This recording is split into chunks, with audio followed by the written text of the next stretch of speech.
Nada explota, nada se derrumba drásticamente.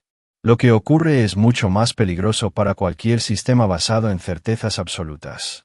Una simple pregunta surge en la mente de un niño y nadie puede borrarla después. Un detalle mal explicado, una respuesta demasiado ensayada, una regla que no se ajusta a la realidad. Así comienza un cambio profundo, uno que ya está en marcha, silencioso, continuo e invertible. En este vídeo comprenderás por qué cada vez más niños se alejan de la religión sin ira, sin rebeldía y sin necesidad de confrontación, simplemente siguiendo la lógica hasta donde ésta los lleve. El contexto es nuevo, pero el detonante es antiguo.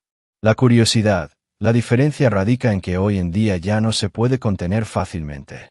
Los niños crecen en un mundo donde cualquier respuesta se puede comparar en segundos, donde versiones contradictorias de la verdad aparecen en la misma pantalla. Cuando un sistema de creencias rígido entra en contacto con este entorno de acceso ilimitado a la información, algo inevitablemente se rompe, no con ruido, sino con claridad. Y una vez que esa claridad aparece, nunca desaparece. Durante décadas, cuestionar la religión significó desafiar a la familia, a la comunidad y en muchos casos al concepto mismo de moralidad. Hoy cuestionar es simplemente pensar. Los niños ven a adultos debatir ideas religiosas sin miedo, sin castigo, lo más importante, sin consecuencias sobrenaturales. Ven a personas viviendo bien, siendo éticas, solidarias y realizadas sin ninguna creencia religiosa. Esto crea un contraste difícil de ignorar, y abre una brecha que muchos padres nunca imaginaron que se haría tan grande. El gran punto de inflexión ocurre cuando el niño se da cuenta de algo incómodo. La fe cambia según el lugar de nacimiento. En un país, una religión se considera la verdad absoluta. En otro, la misma creencia se considera errónea. Cuando esta percepción se arraiga, la noción de certeza divina empieza a tambalearse. Si la verdad depende de la geografía, quizá no sea tan absoluta después de toda esta pregunta. No pretende ser irrespetuosa, se basa en la lógica. Aquí reside el propósito central de este contenido.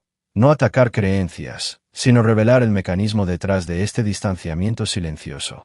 Mostrar con claridad y sin exagerar por qué la próxima generación no rechaza la religión por odio, sino simplemente porque ha dejado de tener sentido en el mundo en el que crecen estos niños. Y lo que sucede después es algo que pocos adultos están realmente preparados para afrontar. La religión siempre ha dependido de la repetición. Las historias que se cuentan con frecuencia se vuelven sagradas. Las reglas repetidas durante generaciones se convierten en verdad. El problema es que la repetición ha perdido su poder. Los niños de hoy no solo escuchan, sino que verifican, cruzan información, investigan fechas, buscan evidencia histórica y hacen algo que antes era poco común: comparar versiones. Cuando descubren que muchos eventos considerados sagrados carecen de fundamento fuera del propio texto religioso, la duda deja de ser abstracta y se vuelve concreta. Las preguntas también han cambiado de nivel. Ya no se trata de obediencia, sino de constancia. ¿Por qué un ser considerado amoroso amenazaría a las personas con sufrimiento eterno? ¿Por qué exigiría adoración constante? ¿Por qué crearía seres imperfectos solo para castigarlos por esa imperfección? Estas preguntas no surgen de provocación, sino como consecuencia natural del razonamiento. Y cuando las respuestas ofrecidas son vagas, evasivas o se basan únicamente en la fe, la confianza comienza a desmoronarse. Otro punto crucial es el entorno social en el que se encuentran inmersos estos niños. Interactúan a diario con personas de apariencia, identidad, orientación y pensamiento diferentes. Aprenden empatía incluso antes de aprender la doctrina. Cuando se encuentran con enseñanzas religiosas que excluyen, juzgan o devalúan a ciertos grupos, sienten que algo anda mal.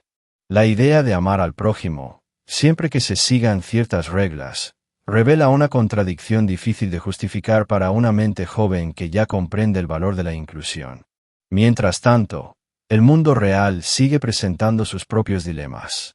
Las tragedias ocurren, las injusticias se repiten, las catástrofes no dejan víctimas.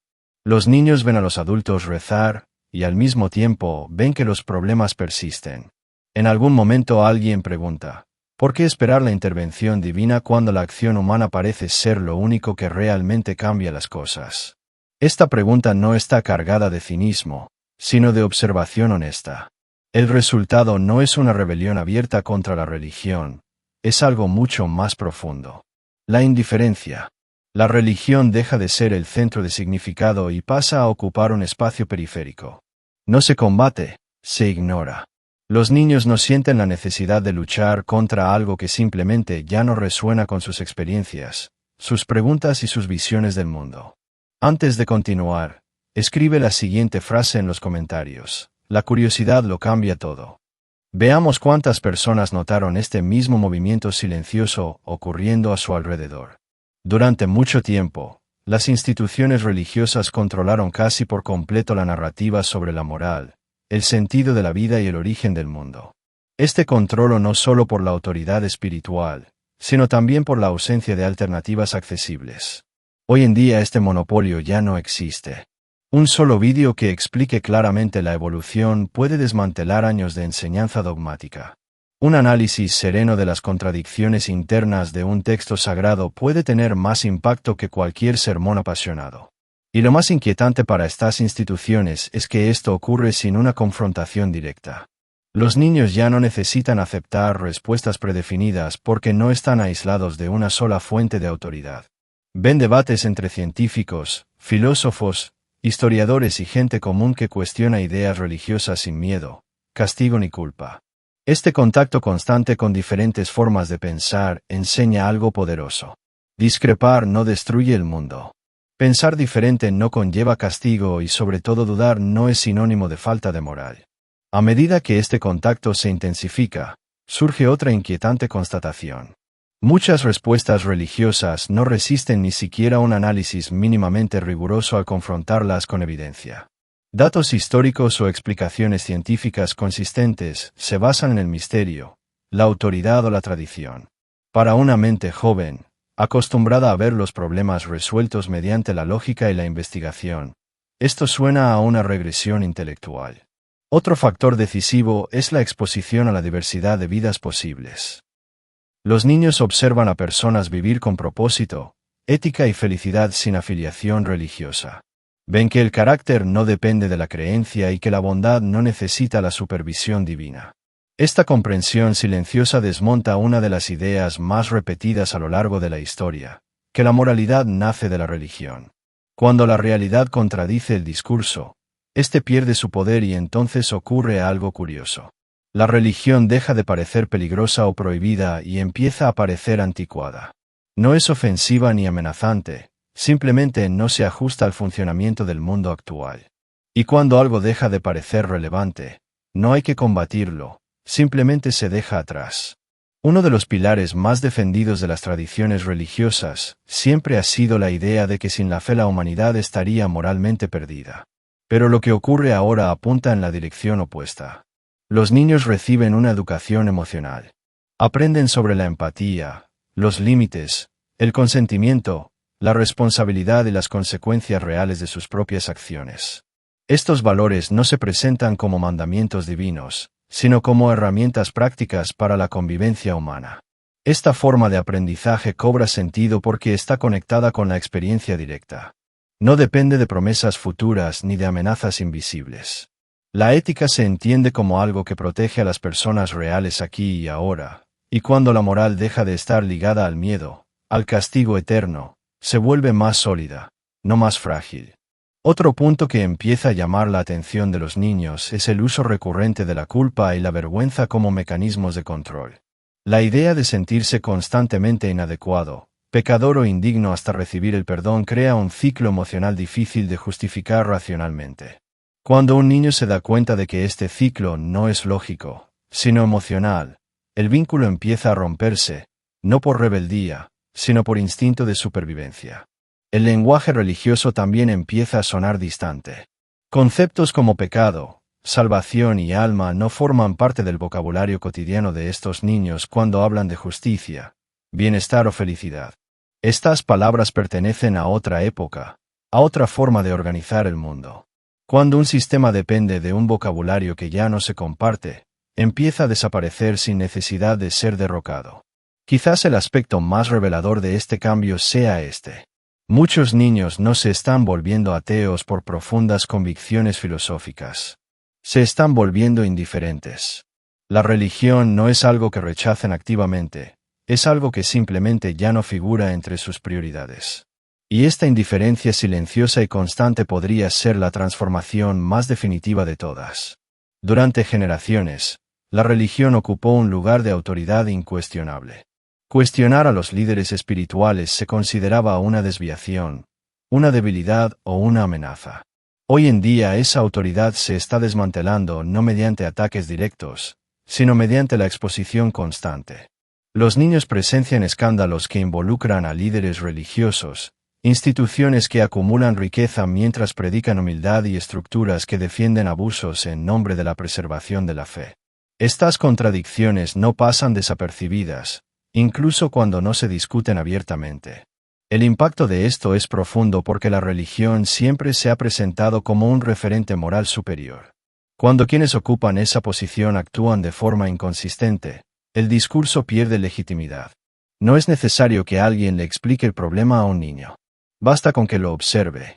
La diferencia entre lo que se predica y lo que se practica se vuelve ineludible y la confianza se erosiona gradualmente. Además, la idea misma de autoridad basada en textos antiguos comienza a cuestionarse.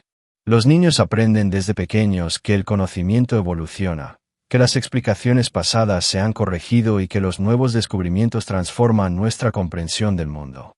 Cuando se dan cuenta de que ciertos libros se consideran infalibles, a pesar de reflejar una visión limitada de su época, el respeto automático se transforma en análisis crítico.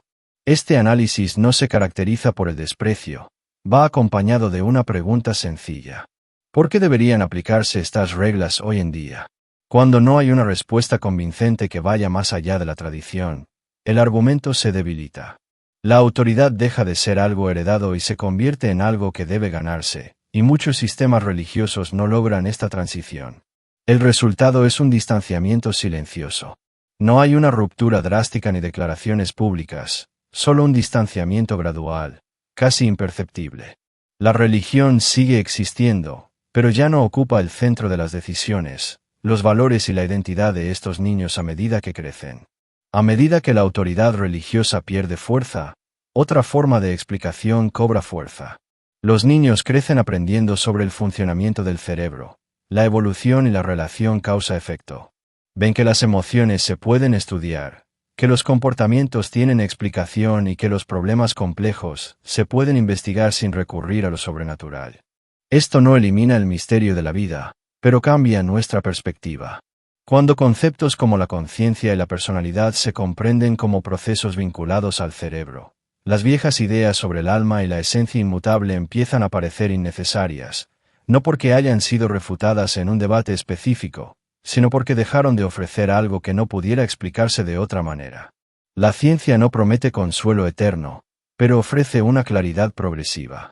Y esto resuena en una generación acostumbrada a aprender cómo funcionan las cosas. Las tecnologías emergentes también desempeñan un papel importante en este cambio. La inteligencia artificial, la realidad virtual y los avances en neurociencia están alterando la forma en que los niños piensan sobre la identidad, la elección y el libre albedrío. Cuando ven que se predicen comportamientos, se influyen emociones y se analizan decisiones, las explicaciones sobrenaturales parecen cada vez más fuera de lugar en este nuevo panorama. Este cambio no crea un vacío existencial como muchos temían. Al contrario, los niños encuentran sentido en las relaciones reales, en la creatividad y en la resolución de problemas concretos. Aprenden que el propósito no necesita imponerse desde afuera, se puede construir. Esta idea es liberadora porque pone la responsabilidad y la posibilidad en sus propias manos. Y aquí es donde surge una nueva pregunta aún más silenciosa. Si todo esto puede entenderse, vivirse y sentirse sin religión, ¿cuál es exactamente el papel que aún desempeña? Esta pregunta no exige una respuesta inmediata, pero una vez planteada cambia por completo la trayectoria de quien la formula. Contrariamente a lo que muchos imaginaban, esta transformación no se produce mediante confrontaciones directas dentro de las familias. No hay discusiones acaloradas en la mesa, ni declaraciones dramáticas de ruptura.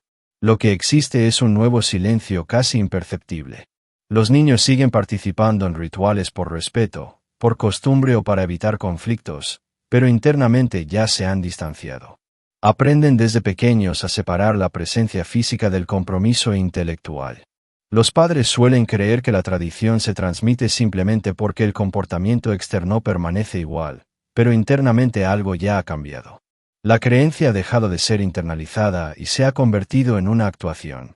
Esta diferencia es sutil, pero definitiva. Cuando la fe se convierte en un rol a desempeñar, y no en una convicción viva, ya ha comenzado a disolverse.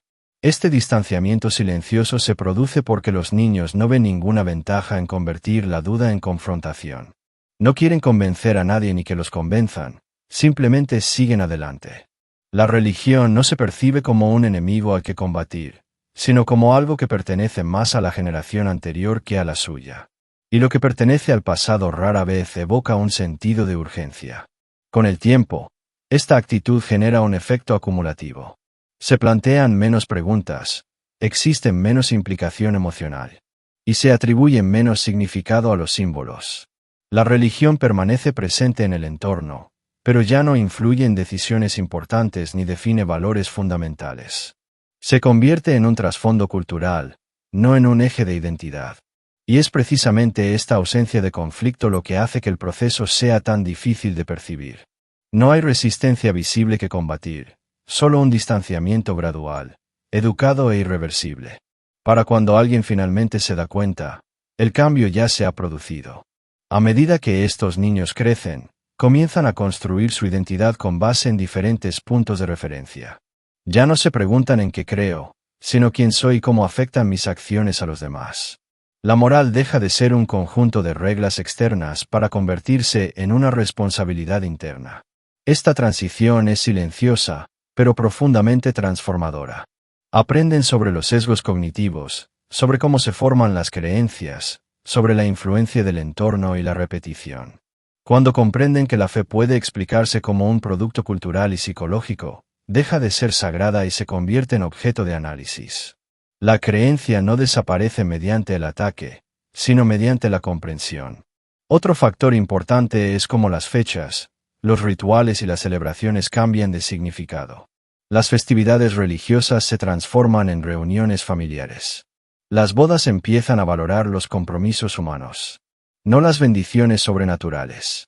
Las despedidas se convierten en celebraciones del recuerdo, no en promesas de reencuentro eterno. Los niños perciben este cambio incluso cuando nadie lo verbaliza. Esto crea una sensación curiosa. La religión sigue existiendo, pero sus pretensiones sobrenaturales se relegan, mientras que solo subsiste el aspecto social. Cuando esto sucede, surge la inevitable pregunta. Aunque rara vez se diga en voz alta, si todo lo que importa puede existir sin la creencia, ¿por qué mantener la creencia? Esta pregunta no necesita respuesta inmediata, simplemente necesita existir. Y cuando lo hace, altera la forma en que la próxima generación se posiciona en el mundo, cómo educa a sus hijos y cómo entiende el concepto de verdad. El impacto de esto no es inmediato, pero es profundo y acumulativo. En algún momento, estos niños crecen lo suficiente como para mirar atrás y ver la religión no solo como una creencia personal, sino como un fenómeno histórico. Prenden dentro y fuera de la escuela cómo los sistemas religiosos se han utilizado para justificar guerras, esclavitud, persecución, control social y desigualdad, no como excepciones aisladas, sino como patrones recurrentes. Esta comprensión transforma por completo el marco de la fe, deja de ser sagrada por definición y se contextualiza. El impacto de esto es silencioso, pero profundo.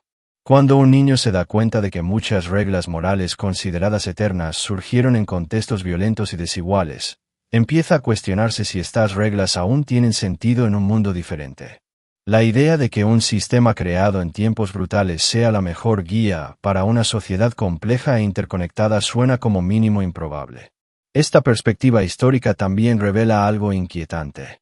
Siempre ha habido personas que creían con la misma convicción en ideas que hoy parecen absurdas.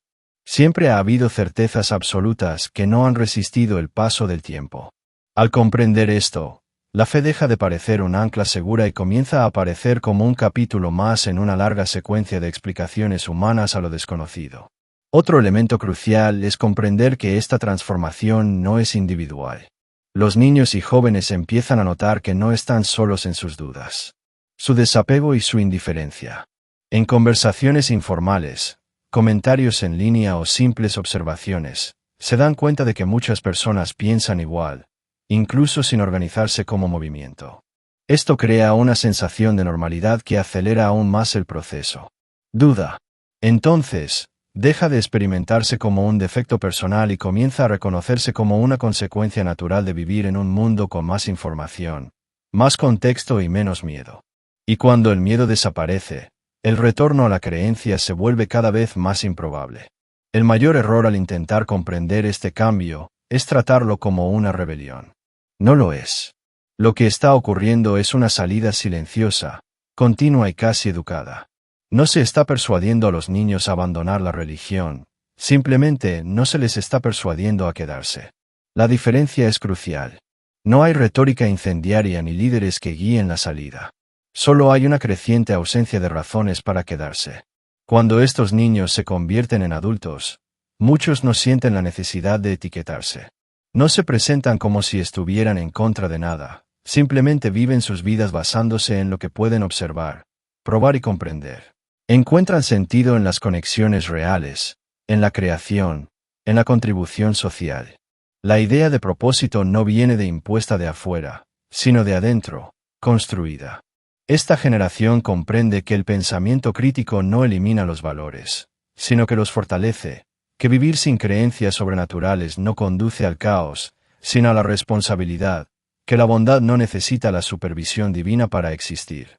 Cuando ven a personas religiosas y no religiosas actuando igual de bien o de mal, la asociación automática entre fe y virtud se disuelve por completo. Lo más sorprendente es que muchas de estas personas no sienten que hayan perdido nada. No hablan de vacío espiritual, sino de claridad.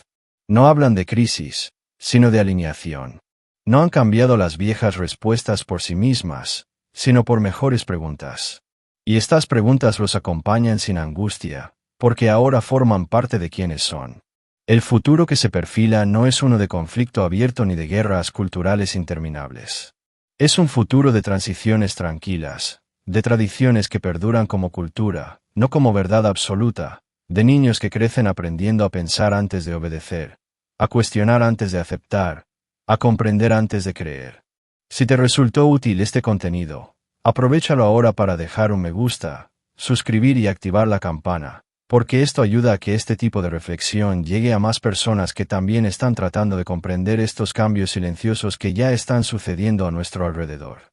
Hay algo que diferencia a esta generación de prácticamente todas las anteriores: el permiso interno para no saber. Los niños crecen comprendiendo que no tener todas las respuestas no es un fracaso, sino un punto de partida. No sienten la necesidad de llenar vacíos con explicaciones sobrenaturales solo para aliviar la ansiedad de lo desconocido. Aprenden que la incertidumbre es parte de la realidad y que vivir con ella es más honesto que enmascararla con frágiles certezas. Esta libertad intelectual lo cambia todo. Cuando un niño se da cuenta de que no necesita defender una creencia para justificar su existencia, su pensamiento se expande, las preguntas dejan de ser amenazas y se convierten en herramientas. La curiosidad ya no es algo que se deba contener, sino fomentar. Y un sistema que depende del silencio y la obediencia empieza a perder terreno en una mente entrenada para investigar. Otro punto crucial es que estos niños aprenden a separar el significado de lo sobrenatural. Encuentran profundidad en los momentos humanos. Ayudar a alguien sin esperar recompensa. Crear algo desde cero. Comprender una idea compleja. Sentir verdadera empatía. Estas experiencias tienen peso emocional y valor existencial sin necesidad de la validación divina. Lo sagrado deja de estar confinado a lugares específicos y se hace presente en las experiencias de la vida real. Con esto, la idea de la verdad también se transforma. La verdad deja de ser algo aceptado y se convierte en algo construido, probado, revisado y mejorado colectivamente. Los niños aprenden que cambiar de opinión ante nuevas evidencias no es señal de debilidad, sino de madurez. Y esta postura choca directamente con los sistemas que se presentan como inmutables. La pregunta que empieza a formarse casi imperceptiblemente es simple y devastadora. Si pensar libremente me hace más consciente, más empático y más responsable, ¿por qué renunciaría a ello? Esta pregunta no exige una respuesta inmediata, simplemente se instala y una vez instalada redefine todo el camino. Lo que presenciamos no es un colapso repentino, sino una transición histórica. La religión no desaparece de la noche a la mañana. Está siendo desplazada. Se aleja del centro de las decisiones, las identidades y las explicaciones fundamentales del mundo. Permanece como patrimonio cultural, como tradición familiar, como memoria colectiva, pero ya no ocupa el lugar de la verdad incuestionable para un segmento creciente de la población. Los niños que crecen en este entorno no se perciben como parte de una ruptura radical. Para ellos esta forma de pensar es simplemente normal. No sienten que estén abandonando algo sagrado porque nunca interiorizaron esa sacralidad. De la misma manera, el mundo en el que nacieron ya era diverso, conectado y cuestionador, y sus mentes fueron moldeadas para desenvolverse en ese entorno. Cuando estos niños crecen, el efecto se multiplica. Crían a sus hijos con menos miedo y más honestidad. Les enseñan a hacer preguntas antes de aceptar respuestas. Demuestran que los valores se pueden enseñar sin amenazas, que la ética puede existir sin dogmas, que el significado se puede construir sin promesas de eternidad. Y esto crea un ciclo difícil de revertir. Lo más importante es comprender que esto no es una crisis moral ni un vacío espiritual colectivo, es una reorganización. La gente sigue buscando significado, pertenencia y propósito, simplemente encontrándolos en otras partes, en conexiones reales, en el conocimiento, en la responsabilidad compartida. La humanidad no está perdiendo algo esencial, está redistribuyendo allí donde deposita su significado. El futuro que se vislumbra no es ruidoso, no se compone de constantes confrontaciones ni grandes pronunciamientos. Se compone de decisiones silenciosas, mentes libres y mejores preguntas. Un futuro en el que no es necesario convencer a los niños de no creer, porque nunca aprendieron a creer sin comprender primero. Y una vez que la comprensión se convierte en la norma, no hay vuelta atrás en el silencio.